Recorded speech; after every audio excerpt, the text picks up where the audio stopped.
Hello, everyone, and welcome to the Lit Up Lightworker Podcast, empowering you with simple, practical, step-by-step spiritual tools and practices to follow your purpose and light up the world.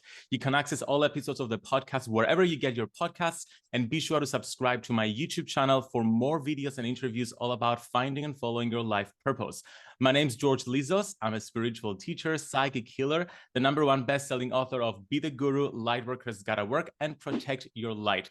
And today I have with me Suzy Ashworth. Suzy Ashworth is a quantum transformation and embodiment coach for conscious entrepreneurs, an international keynote speaker, serial entrepreneur, author, and a single mom of 3. Her vision is to raise the vibration of humanity through helping people consciously create freedom, joy, and abundance through sharing the secrets of how to tap into the frequency of infinite receiving. Suzy, welcome to the podcast. Thank you so much for having me. It is a real honor to be here. I was just telling you earlier, it's so lovely to just have a conversation with you. We've met like years ago when I used to work for Hay House in London. And since then I moved back to Cyprus. So it's really lovely to reconnect. And I know you've grown so much, you've expanded into new topics, and you teach about so many different things. So I'm so excited to dive into your new book, Infinite Receiving. But before we talk about the book, I want to hear a little bit about your own journey with wealth, with manifestation, and getting to the point where you felt called to write this book. Yeah, well, I think probably the first thing to say outside of, I went from wanting to earn £5,000 a month. Like that was for me, like if I could do that, then I would have made it. It took me actually 2 years to get there. And then over the last 3 years, my business has done over 5 million in cash sales, so this has taken a 10-year period and has been a huge journey of many ups and many downs.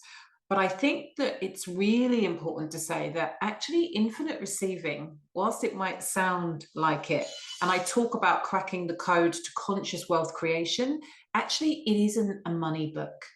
It is a book about creating and receiving and allowing abundance in all of its forms across every single area of your life, and who you need to be as an individual to give yourself permission to receive.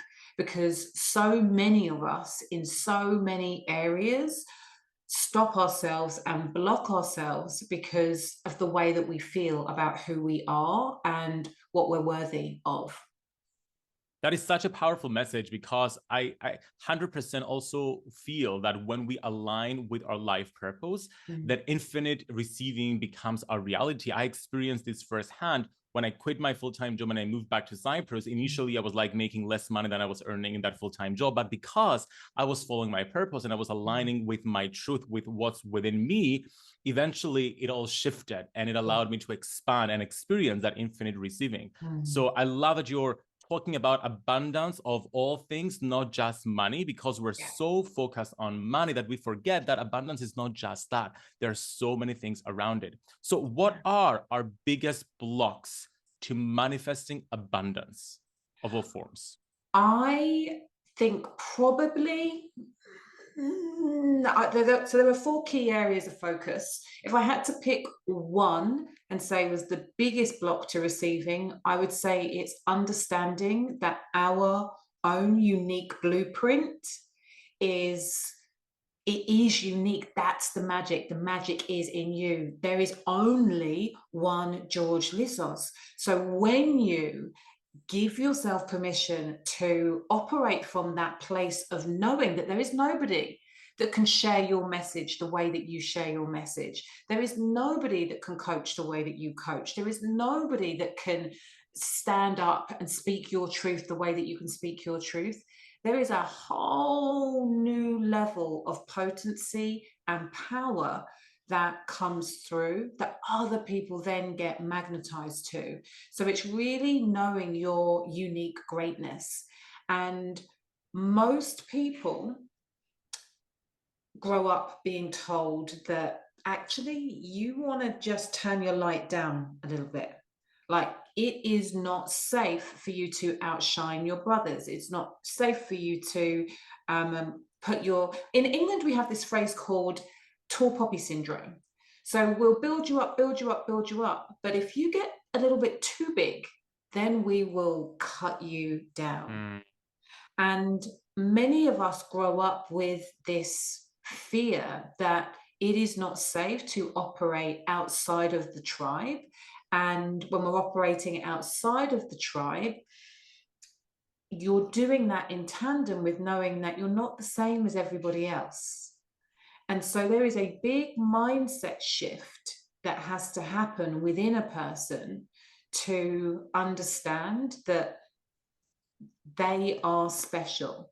Now, what I love to make really clear, and I think that in many Eastern philosophies, they understand this really well. In India, they say namaste. The light in me sees the light in you. And if I know that I'm special, that doesn't take away from your light. I see that you are special. And I think that it would really change the fabric of the planet if, instead of feeling like when I step forward and say, wow, I've got this and nobody else is like me, that you have to take it all. You're taking it all when you say that. It's like, I'm special and nobody else is like me, but you're special and nobody else is like you, and you're special and nobody else is like you, and you're special. It changes this idea of competition. And I think that again is another really important piece of the puzzle that I talk about. Like, it's not a zero-sum game. Yeah. So powerful, because I believe that people are afraid of owning their truth. Aside from the cookie cutter formulas that the world and patriarchy want to put us into so that they can control us and be these certain types of boxes and people are afraid of coming off as narcissistic. But what they don't realize is that narcissism comes from fear, not authenticity. On the other hand, when you align with your authenticity and you own that, there's no narcissism, because narcissism, there's a level of judgment towards other people that's not there when you're just honoring your authenticity and your truth and your talents, but you're at the same time honoring other people's authenticity, truths, and talents. And that's like the power there. Now, a question I have based on what you just shared. So it's all about owning who we are and realizing there's only one of us and breaking away from all these cookie cutter formulas.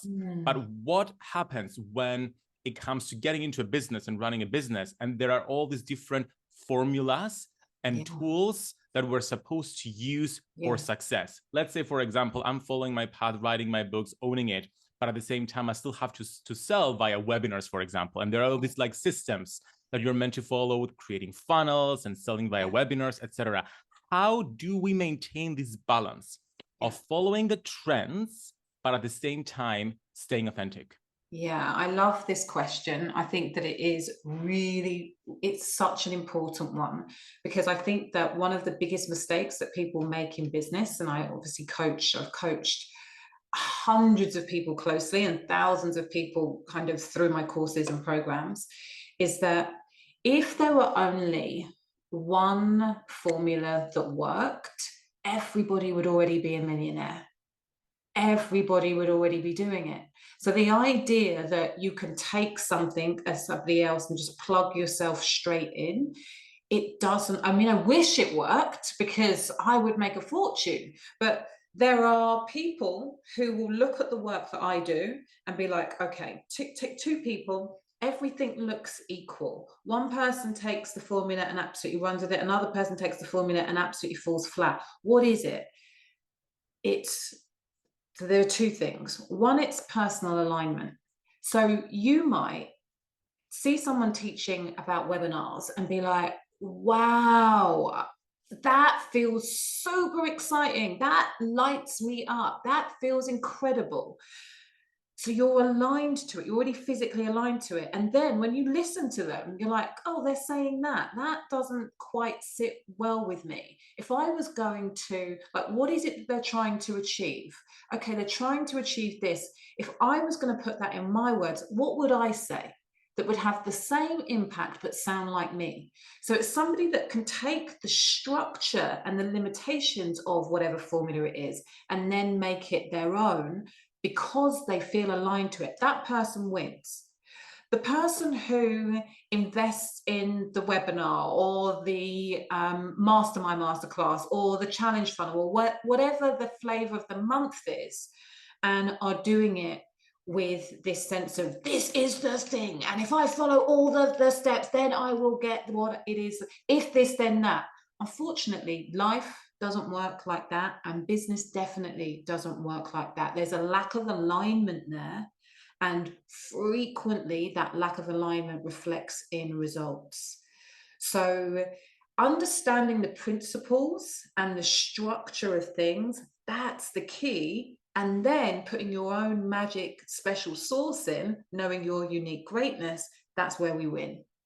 Yeah, wow. So it's basically following our guidance and finding resonance with what's happening and allowing our authenticity to come in and adjust things so that it feels right based on the tools and the practices that we use. Yeah. Then we have infinite possibilities. Can you expand a little bit about that? How do we step into this mindset of there are infinite possibilities? Because the world teaches us that abundance can come to us through certain channels, and those channels are fixed and they're scarce. So how do we break out of this and give ourselves permission to experience something more?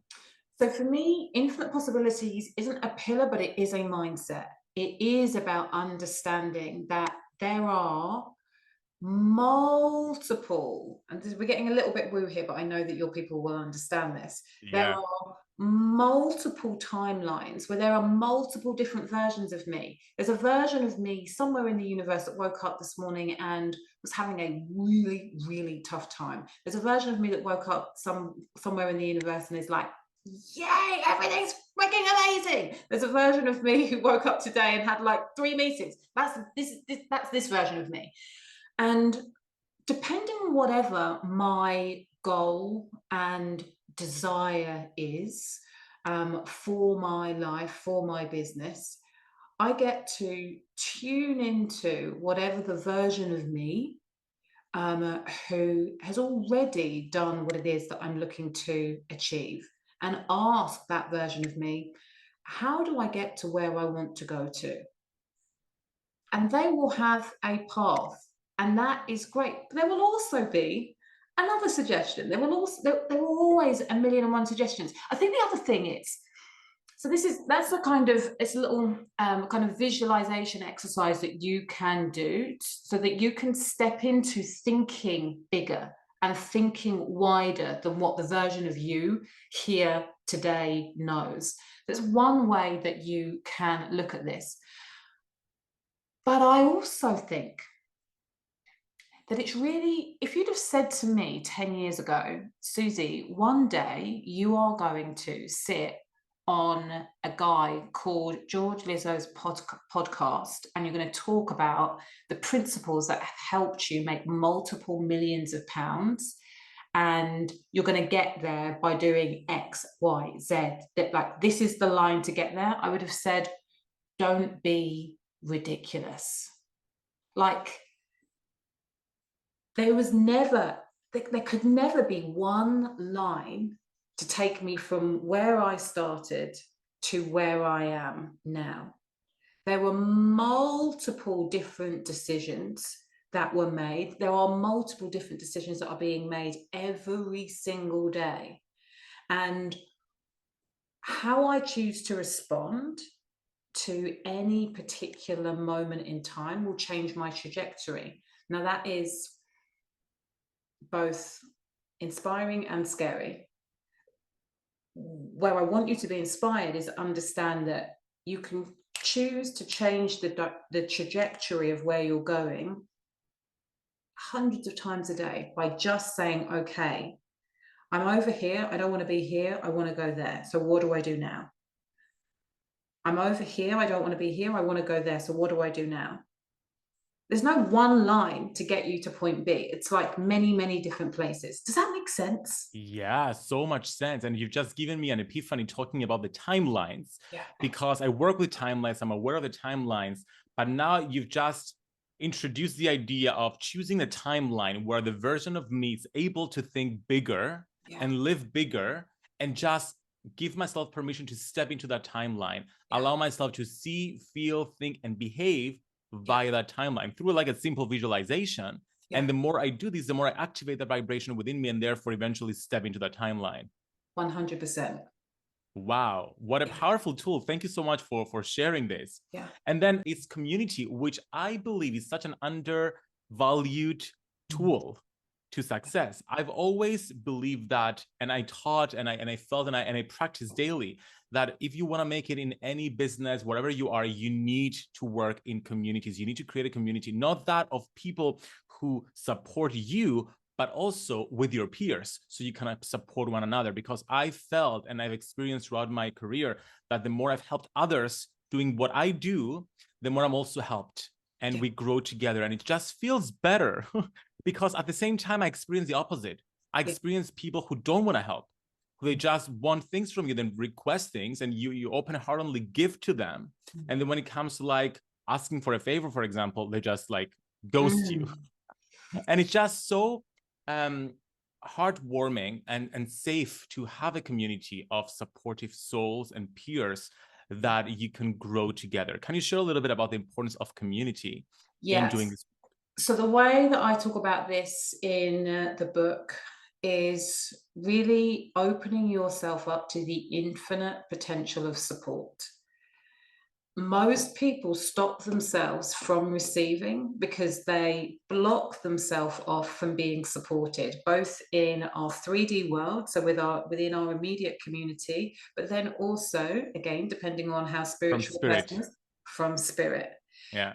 And for me, one of the biggest breakthroughs that I share about is when I first started my business journey. I remember doing an online program, and one of the questions was, how supported do you feel?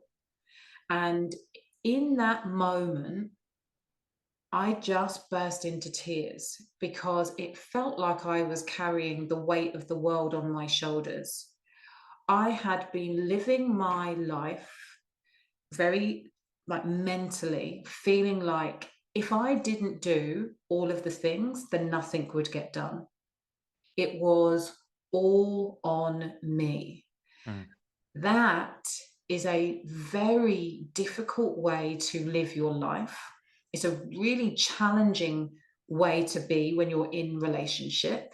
It's really hard when you have clients because you're taking on responsibility for everything that they're doing. You're not letting anybody help you.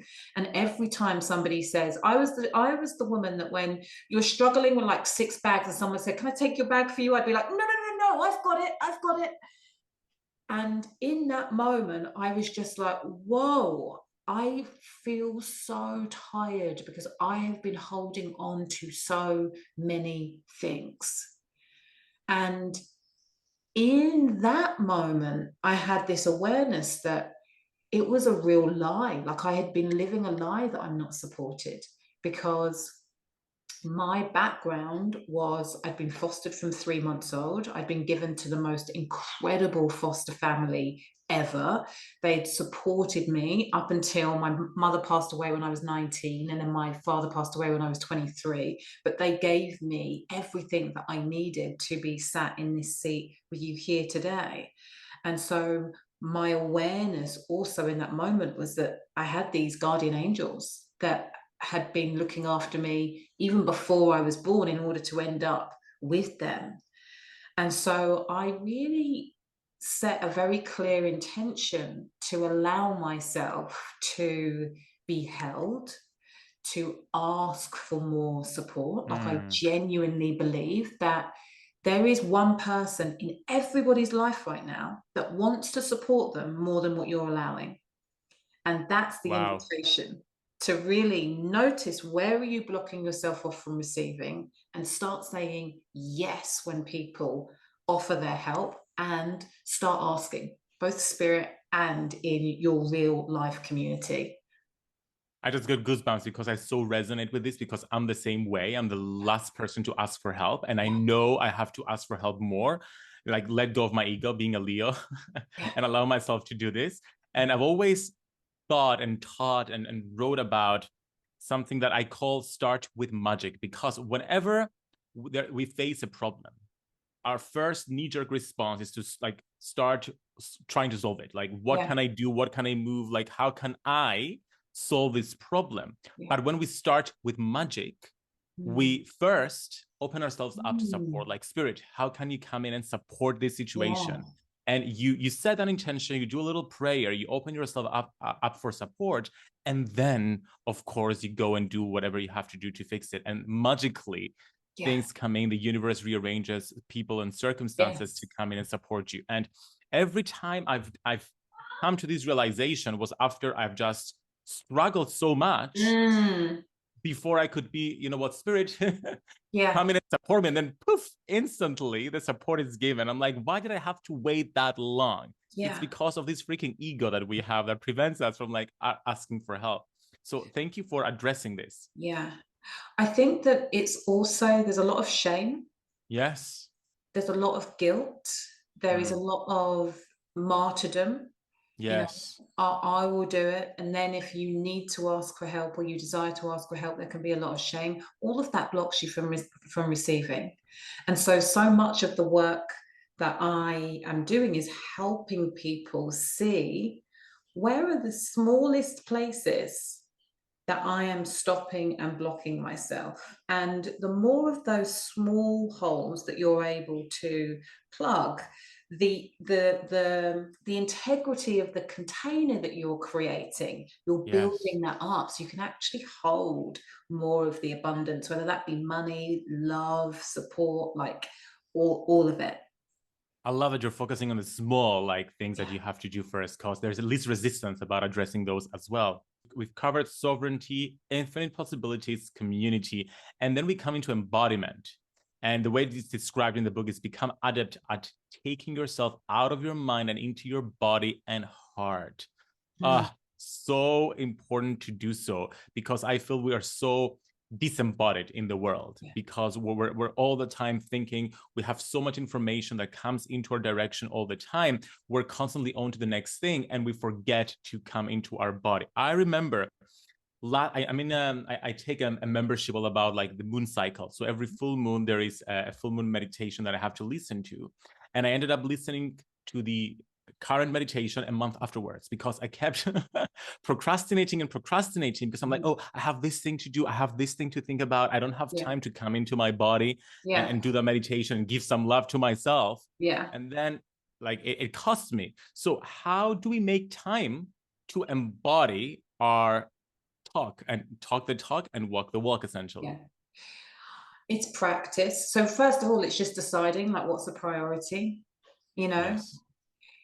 Am I creating a life where I am consciously creating all that I desire? Like, is that something that I am valuing? Is that something that I am willing to put top of my priority list? And when I ask that question, it's like, how could the answer ever be no? However, you will see how many people say no by the way that they are behaving.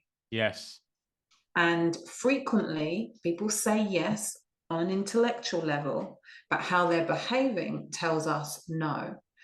And so from this place, and this is where you can just do an audit, like, how am I living my life right now? Am I consciously creating time, space, and energy to allow myself to receive in the optimum? Am I creating time, space, and energy to consciously, because we're all infinite receivers, whether we like it or not, we're all receivers. It's like manifesting. We're all manifesting all of the time. We're all receiving all of the time, but how conscious are you being about it? And so from this place of just looking around you, how satisfied am I with my life? How open am I to receiving in these places? Be real with yourself. Most of us are below where we desire to be. And so from that point, again, it's finding the smallest exercises that you can do on a daily basis that are going to help you behave in alignment with your words. Words are intellectual. They don't mean anything. Action comes from you choosing to do certain things on a daily basis. And then the more you do them, the more they become part of your makeup. You know, that's embodiment. How do you choose? You just freaking choose. Yes. Do you know what I mean? You have to put it in your calendar, put it in your journal, like make it be part of your morning routine, make it be part of your evening routine, or notice how many times a day do you feel your body go into contraction? And Yes. this is the most simple thing that you can do. Notice when your body goes into contraction, and then notice, what are you doing with that? Are you tolerating it? Most people are tolerating walking around with this low level stress, low level anxiety, like everything just kind of, whether it's a lot scrunched up or a little bit scrunched, most people are tolerating it. What's the most simple thing that you can do when you notice yourself go into contraction? That's Penny, my dog. Wanting to chime in. Yeah.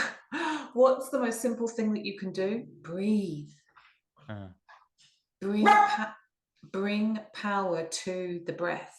Bring your attention to breathing. Nice deep breath in. Where am I feeling the contraction in my body? So maybe it's in my chest. Okay, I'm going to breathe out through my chest.